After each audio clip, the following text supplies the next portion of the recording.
our next guest, joining us now here on the Rich Eisen Show, another guy, Jersey Strong, by way of the IMG Academy and University of Alabama, Jihaad Campbell here on the Rich Eisen Show. Good to see you, sir. How are you? Thank you. What's up, Rich? How you doing, man? Hey, I like the intro you got going on, man. Hey, listen, this is what I do for a living, you know? Yeah, I know. You know what I do for a living? I take other programs, with all due respect to them, and figuratively put them on their ass. You know what I mean? Like, that's what I do. That's how you feeling? Yeah. So I might need to call that. I might need to call that number that I've seen. Below there. Oh, yeah. After I'm done football there, I might gotta come with. Oh, yeah. Okay. When Ray Lewis went on ESPN's Sunday morning football show against mine, I told Ray that I come out of the smoke at 9 a.m. Eastern on NFL Network every single Sunday. And and as you can see, I'm living to tell the tale. You're the hammer, not the nail. Oh, no, I handle my business, is essentially what I'm saying. Okay. I respect. Most respect. What pre-snap? What goes through your mind when you know you've got to get the quarterback? Walk me through it. I mean, really, so first, I'm looking at the down the distance. What down is it, and I'm just waiting for the call. And I think my biggest thing is indicators. Just different tells that I can see in different formations. Like if it's a 2x2 set and it's 10 personnel, then I know more than likely it's going to be a run.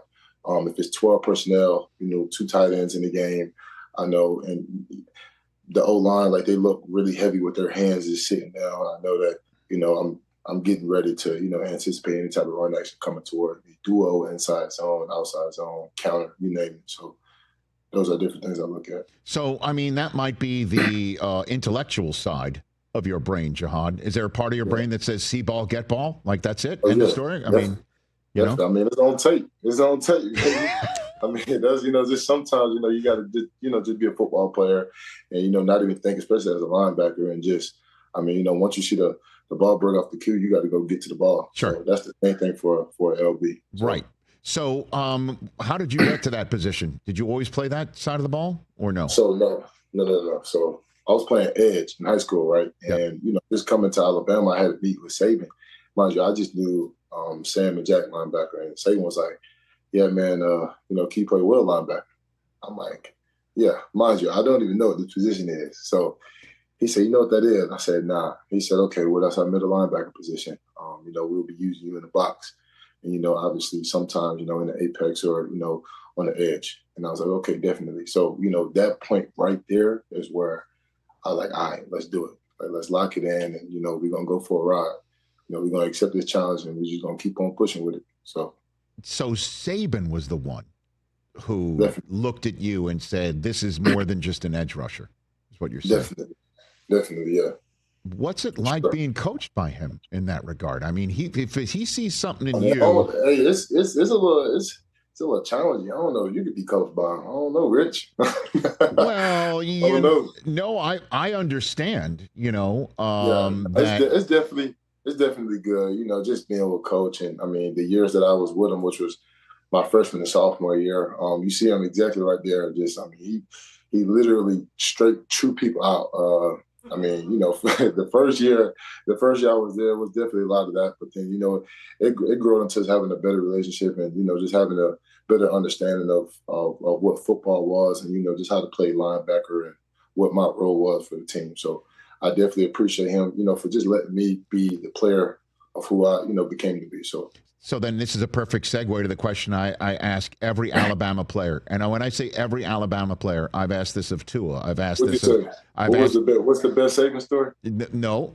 What's the most pissed off you've ever made him? Ooh. Yeah, he was up here. He got up here. It was like out of the screen. Yeah, it was bad. I remember this one play, I think we was playing like cover 7, and I was supposed to be playing cut. And I cut like the tight end the wrong way. He threw the straw hat down. He got pissed off. And mind you, like he didn't say Jihaad, he said Campbell. He said, "Come on, 30." That was back then when I was wearing number 30 jersey. So there's a lot of Saban stories for sure. So that was the most angry you've ever made him, a hat throwing, red faced mess, is what you're saying on that point. Yeah, I mean it was a couple times, but that one for sure was when I was like, I know I got to pick this up. definitely. Well, I mean, again, he's Nick Saban. You don't want to disappoint him, and you also don't want to be on the business end of that sort of thing. Were you ever on the business end of a D's nuts joke, Jihaad, with him? I went there. D's nuts, nah. No? Pause right there. See? Hey, I like that. Hey, listen, I've been around, so I've heard a lot about Nick, but that's so pretty. You know a lot of different jokes, yeah. Oh, I certainly do. All right, let's talk about your current draft journey. Who have you visited with in person, Jihaad? I mean, definitely, a lot of teams at this point. Just I think the biggest thing about this process right here is really, just connecting with everybody and really, just seeing familiar faces and creating that bond and that relationship with these coaches. So, how many visits? All right, that was a great answer. But I need names. Who have you visited? Where have you personally gone? Jihaad All Campbell. 32. All 32, Rich. You've talked to all 32? All 32 teams. There's not a single one that hasn't been on your Zoom screen, or who'd you go? Rich. I wish I could have brought you with all 32. Okay, I would have loved to have been there. I'll be a fly on the wall. I'd be the fly on that wall. Who did you go to in person though? An in-person visit. Where'd you go? It was a couple of them. It was a decent amount of them. Why don't you want to tell me? Why don't you want to tell me? We just gonna find out, what team, next Thursday. Okay. We're gonna figure it out. We too close to the finish line right now, man. So what do you think? Like that might piss somebody else off that you went and visited somebody? I mean, you're top talent, man. This makes sense that everyone wants you. Definitely, for sure. Okay. Boy, I feel like I can't. You are fast. You are fast. You're tough to track down. Sideline to sideline. You're going sideline to sideline on me right now. Sideline to sideline right now. Okay. So you're going to be in Green Bay, correct? You will be there for the draft? Yeah. Yes. Okay. Yeah. Who's going to be with you? Who are you going to bring? So I'm going to bring mom, dad, grandparents, my 2 uncles, and my 2 brothers. Okay. So it's family, and you're going to go there. And what do you think that moment's going to be like when you hear your name? Man, it's going to be exciting. Really seeing everything just come to light. Everything that I wish for and that I prayed for, and just all my accomplishments just coming to light, and truly believing in myself, and my whole support system, my whole foundation that's going to be with me, that believing and trusting in me, along the journey. So when did you start dreaming about playing in the NFL? When did that happen? When I was in the womb. Nah, probably I want to say like 4 years old, definitely. A young bull. That's when I knew, just running around I was actually like 4 years old trying to play with like 6-year-old and 7-year-olds trying to run around. So that's when I knew so you were taking down kids your senior many times is what you were saying when you were there in New Jersey? Out there? Yeah, definitely. For sure, yeah. Okay. So who was your guy growing up? Who were you a fan of growing up? Then who was I a fan of? Yeah, who were you saying I want to be like this guy? Who was that? It's actually crazy. It's actually crazy because I was a receiver, right? So I was looking at like Megatron, like Julio Jones, which is a former B-Side 5 Brotherhood player from Bama now, and that was really it. Like at the time, like it was receivers that I loved to watch because I play offense. Okay, so does that mean you can high point to football here? Is that what you're saying? Oh, yeah. Easy. I got a long wingspan. I hope I could do it. No, I know that, but sometimes guys get moved to defense because they have the term I've heard, hands like feet. No. These hands is like glitz and glamour over here. But I got moved to defense. Because I was being a little aggressive on the offensive side. So. What? A lot of OPI? A lot of OPI from you? Is that what you're saying? No, man. What do you mean? Like somebody's trying to get you within 5 yards and you just run them over? Is that what you're talking about? Nah, I don't know. I just started getting too aggressive and I moved to defense. And ever since then, I loved it. I was playing a whole bunch of stuff on defense, like safety. I was playing 4-eye, 3-tech, all defensive line work, edge rush work, and then I kind of like played backer, like a couple plays here and there. So let me understand this. Are you saying Travis Hunter isn't the only guy who can play both sides of the ball in this year's draft? I don't know, man. Trevor's my dog, but I don't know. Yeah. So what do you mean? Hey, Rich, I just need an opportunity. That's it. I'm giving you the opportunity here. So, you're to offense, man. That's what I'm saying. I mean, if that's the way you were, introduced to the sport of football. Yeah. So, Travis, he's your dog, you said? Yeah. Through the football world, and that's being at the Under Armour All-American game, really, that's what I really seen. Like, that kid he was going to blow up for sure. I mean, everybody know, obviously, that kid is definitely something special. I bet. Generational. So we have many draft experts on this program. Before I send you on with the rest of your day, Jihaad, Mike Mayock, who I go way back in the day with, he's got a higher grade on you than Abdul Carter, is what he says.